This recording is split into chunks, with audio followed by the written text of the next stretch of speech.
Dois-je vendre ma maison seule ou accompagnée d'un professionnel de l'immobilier?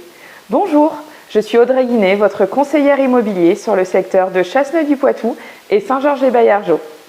Si je devais faire une petite comparaison comme ça pour vous taquiner, les personnes qui essaient de vendre leur maison seule, c'est un petit peu comme acheter sa coloration L'Oréal dans une grande surface et penser que ça va donner le même résultat que chez un professionnel dans un salon de coiffure. Mais trêve de plaisanterie, je ne suis pas là pour vous taquiner, c'est vrai, je suis là pour vous donner des éléments objectifs. Il est normal qu'on ait envie de tenter l'aventure de vendre de particulier à particulier. La raison principale, c'est l'argent, évidemment le nerf de la guerre, et je le comprends, j'en ai fait moi-même l'expérience à titre personnel. En tous les cas, ce que vous devez savoir, c'est que sur le marché de l'immobilier français, environ 30% des opérations se déroulent de particulier à particulier. Malheureusement, sur ces 30%, approximativement 70% échouent. Les raisons de cet échec, c'est déjà dans un premier temps que l'immobilier, ça demande des connaissances juridiques, connaissances que tout le monde n'a pas forcément. Ensuite, quand on échange de particulier à particulier, parfois on a des problèmes de communication puisque chacun cherche à défendre son intérêt et c'est tout à fait normal. Avoir un intermédiaire dans ces situations-là, ça facilite les échanges quoi qu'il en soit. Enfin, la dernière cause, c'est principalement le fait que l'acquéreur n'obtient pas son financement.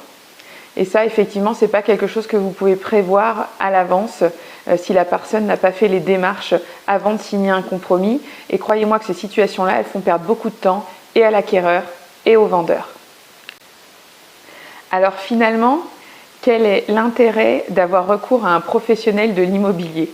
Eh bien, contrairement à ce que vous pensez, le professionnel de l'immobilier ne fait pas qu'ouvrir la porte. Non, un bon professionnel de l'immobilier va d'abord réaliser l'audit de votre bien.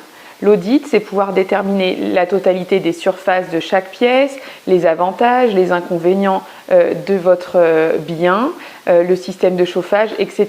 Tous les éléments en fait dont a besoin un acquéreur pour se positionner. Alors cette phase va aussi permettre de déterminer le bon prix de votre bien. Ensuite, nous mettrons en place une super annonce qui permettra d'attirer les acquéreurs potentiels pour votre bien. Par la suite, le conseiller immobilier va s'occuper de traiter tout ce qui est demande par mail, par téléphone et SMS pour les visites de votre maison. Et celles-ci pourront s'organiser en votre absence, ce qui est un gain de temps pour vous énorme. Notre rôle sera aussi de vous accompagner pour déterminer quel est le meilleur profil pour aller jusqu'au bout de la vente.